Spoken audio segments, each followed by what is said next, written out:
Jumpa lagi bersama saya Dedi Susanto. Jadi di topik kali ini kita akan membahas mengenai spirit doll. Bagaimanakah pandangan umat Buddha tentang spirit doll ini? Kali ini kita akan mengupasnya. Tapi terlebih dahulu kita akan mengupas dulu apa itu spirit doll. Jadi spirit doll itu adalah boneka yang kemudian dimasuki oleh arwah-arwah tertentu, khususnya arwah anak-anak. Dan kemudian boneka ini dijaga atau dirawat sama seperti layaknya seorang anak-anak atau seorang bayi.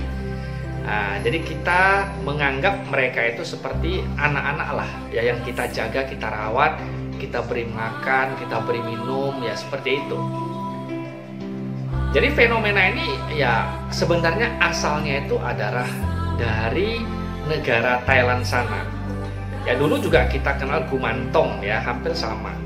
Ya jadi spirit doll ini luktep namanya. Ya hampir sama. Ya kalau kita lihat di belakang saya ini juga sama sebetulnya, ada rupang-rupang, ada patung-patung, ya dewa. Tapi bedanya adalah spirit doll itu dia berisi makhluk-makhluk seperti arwah-arwah anak-anak kecil yang telah meninggal. Tapi yang di belakang saya ini patung-patung atau rupang, ya tentunya dewa. Ya, itu dikatakan seperti itulah kira-kira, ya. Jadi ada perbedaan. Jadi kalau yang di belakang saya ini adalah seperti dewa, dan kemudian kita melakukan penghormatan kepada mereka. Sedangkan yang luktep itu, ya spirit doll itu adalah seperti ya anak kecil, arwah anak kecil yang kemudian dimasukkan ke dalam boneka, kemudian kita merawatnya seperti itu. Jadi dalam pandangan agama Buddha, makhluk-makhluk seperti itu adalah makhluk-makhluk yang hidup dalam kondisi yang menderita.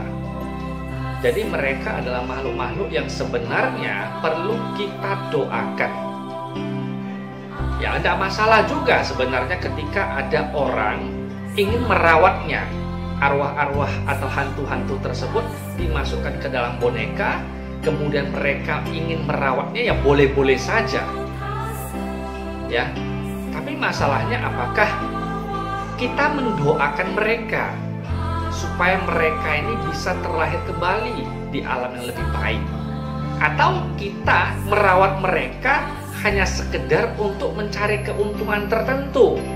Misalnya keuntungannya seperti apa? Dia memberi rezeki kepada kita, memberi usaha kita supaya laris, kemudian membuat kita supaya disenangi orang.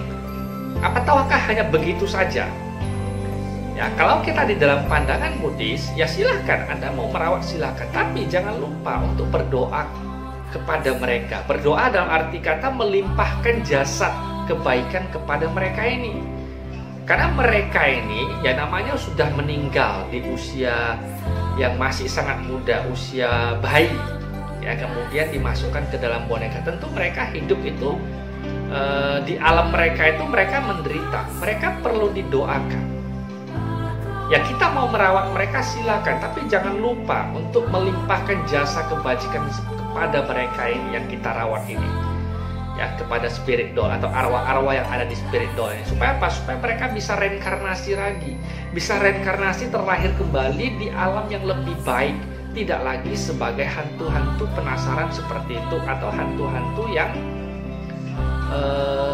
menghuni benda-benda tertentu. Malah kita doakan seperti yang ada di belakang saya ini.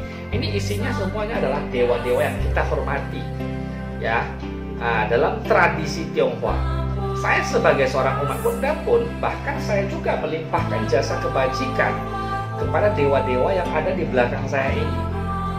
Saya juga melimpahkan kebajikan kepada mereka.